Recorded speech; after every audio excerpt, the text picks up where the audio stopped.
We just witnessed the scariest part about Dallas Cowboys, so we're gonna be going through that and 5 other stories in today's video. So make sure to like this video, and if you want more Dallas Cowboys news content like this, make sure to subscribe to the channel hitting that red button down below. The first story is Dak Prescott's amazing wild card performance has scared the rest of the NFL. The Dallas Cowboys were treated to an all-around great performance in their 31-14 wild card performance against the Tampa Bay Buccaneers. If you take away the erratic extra point kicking adventures of Brett Maher, there is very little to be upset about in this game. It was a complete team effort, but one player who stood out above the rest in this one was Dak Prescott. After a tumultuous season where he's had some high highs and some low lows, the perception of how good he is has been all over the place this year. He led the NFL with 15 interceptions this season, which is shocking considering he missed 5 games this year. Certain analysts, football pundits, and fans have come to believe that Prescott is just not a very good quarterback. The reality is, Dak is a good quarterback. Very good, in fact. There is no denying he hasn't played well down the stretch, but those moments shouldn't act as some type of Man in Black neuralizer gadget that wipes your memory clean of all the great plays he's made in recent years. But just in case you had forgotten,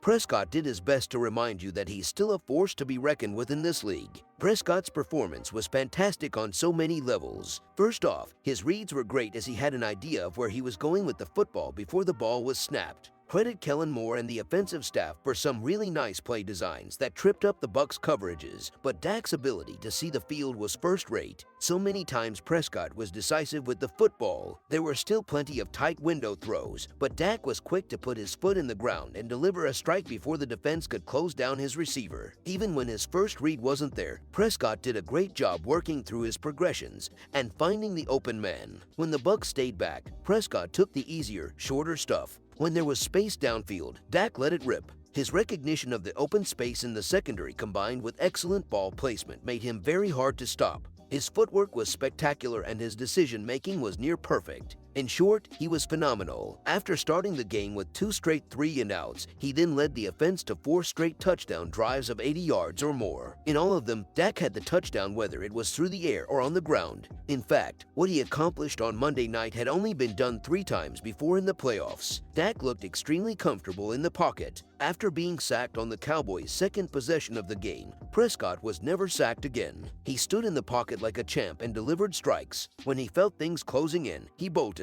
Since it was elimination time, we knew Dak was not going to hold back and use his legs when needed, and on Monday night, he did exactly that. When Prescott plays well, the benefits are plentiful as his strong performance has a trickle-down effect. Longer drives allow the defense more rest. We all know Micah Parsons is a full-throttle player, so any extra rest is helpful. Getting ahead narrows the opposing team's game plan. When the Cowboys put their opponents in a bind, the game gets easier. Would you believe that out of Tom Brady's 383 total career NFL games, never has he thrown the ball more times than he did against the Cowboys on Monday night? Good things happen when you make your opponent one-dimensional. The second story is Cowboys add kicker after Brett Maher's historic playoff struggles. The Dallas Cowboys signed kicker Tristan Vizcaino to their practice squad Wednesday night, according to a news article shared on their official website. The signing comes days after kicker Brett Maher's historic struggles during the Cowboys' 31-14 win against the Tampa Bay Buccaneers in the NFC Wild Card round on Monday. Maher missed his first 4-point after touchdown attempts, which set an NFL record, before finally making his 5th attempt in the blowout win. The addition of Vizcaino was described as a possible insurance policy in case the team wants to bring him to the game alongside Maher, according to the article. Cowboys owner Jerry Jones has publicly claimed that the team planned to move ahead with Maher as its kicker but would consider other options, as well as possible going for 2 more often after touchdowns. Vizcaino has been with 4 NFL teams since the 2020 regular season, which include appearing in 1 game for the Horizon Cardinals' active roster, as well as being signed to the New England Patriots practice squad twice in 2022. The 26-year-old went 2 for 2 on field goal attempts and 3 for 3 on PATs in Week 10 of the 2022 NFL season, and has made 75% of his extra point attempts in 10 career games. The third story is Dallas Cowboys players the 49ers need to watch out for. It is time for the Dallas Cowboys to rewrite history by utilizing the talent they have now to upset the San Francisco 49ers. The Dallas Cowboys conquered demons this past Monday night by closing the chapter on Tampa Bay's lukewarm, uneven season. Unfortunately, there is no pot of gold awaiting this team at the end of that rainbow. Both teams will present familiar starting lineups in this game, so there won't be much shock effect for the opponent. Obviously, for the 49ers, Brock Purdy and Christian McCaffrey will get a fair share of attention. But Dallas has weapons of their own that was not a part of last year's game that should receive equal attention. Israel Mukuamu has been waiting for his opportunity to become a household name for 2 years. On Monday night, he didn't quite become the household name, but he did not disappoint in his opportunities to shine on the big stage. The 6'4" athletic former cornerback from the University of South Carolina had his coverage skills and aggression on full display. In limited action, he recorded 4 solo tackles and 2 pass deflections while mostly playing man coverage versus Chris Godwin. Israel Mukuamu. While Chris Godwin is a solid slot receiver, Christian McCaffrey will present a totally separate package of problems. He is elusive, fast, and makes impacts in both the run and pass game. Jordan Lewis was in a similar role as Mukuamu. He used his aggression and coverage skills to neutralize the Kamara in that game. The mindset should be no different against McCaffrey. Mindsets can be a very hard thing to shift for players, coaches, or even the everyday worker in the workplace. It has been no different for the Dallas Cowboys last year.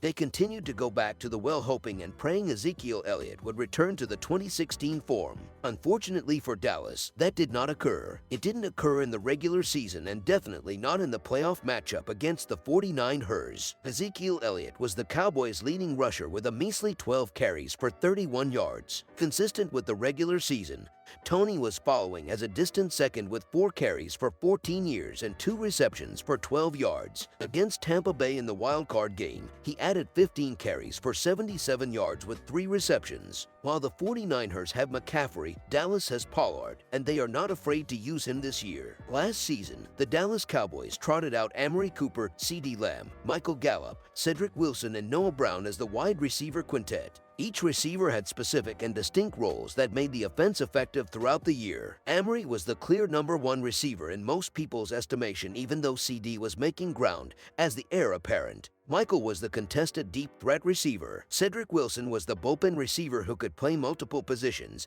and Noah was the special teams blocking ace. When the full machine was running on all cylinders, it was a well-oiled machine in most cases. However, if one or more of those receivers was missing, the kinks in the armor quickly appeared. Michael Gallup's injury to his ACL against the Arizona Cardinals was the kink in the armor. The effective deep threat receiver was removed from the equation, and even the casual fan recognized that there was a difference in the offense. However, thus far, Gallup has accounted for 39 receptions for 424 yards and 4 touchdowns. The expectations of him were minimal upon his return, and they progressively trended upward as he moved further away from his injury. The fourth story is Cowboys veteran not expected to play Sunday night. Per ESPN's Todd Archer, tackle Jason Peters won't practice Thursday and will likely miss Sunday's NFC Divisional Round game against the 49ers.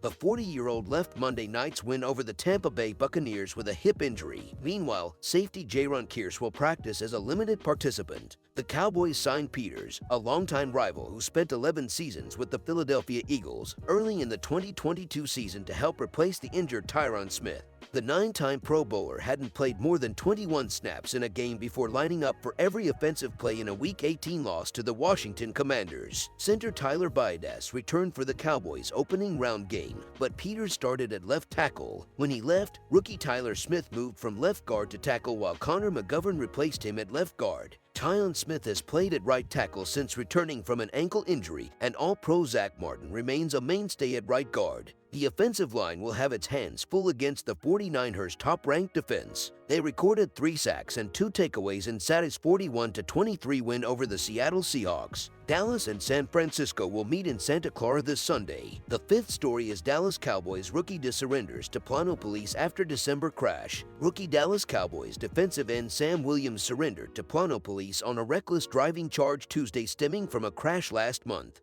Pono police said Williams, 24, and another driver crashed along the 820 block of Preston Road and Town Square Drive at about 2:20 p.m. on December 22nd. According to the crash report, both drivers contributed to the crash. Police said Williams was in a black Corvette and told them he had been going between 65 miles per hour and 70 miles per hour while weaving between other vehicles when he collided with the driver of a black Infiniti QX60. Police said the driver of the Infiniti, identified as Patricia Hayes, failed to yield the right-of-way while making a left turn. Williams and Hayes were both hospitalized as a precaution, police said, but no serious injuries were reported. Williams tweeted after the crash that both he and the other driver were okay. Police said the posted speed limit along that stretch of Preston Road is 55 miles per hour. They also reported there was no indication that drugs or alcohol were a contributing factor in the crash. Make sure to like this video and don't forget to subscribe to the channel. The Dallas Cowboys and San Francisco 49ers will take on each other in the NFC divisional round on Sunday in Santa Clara, Calif. The winner of the matchup will face the winner of the Giants-Eagles game for the NFC Championship.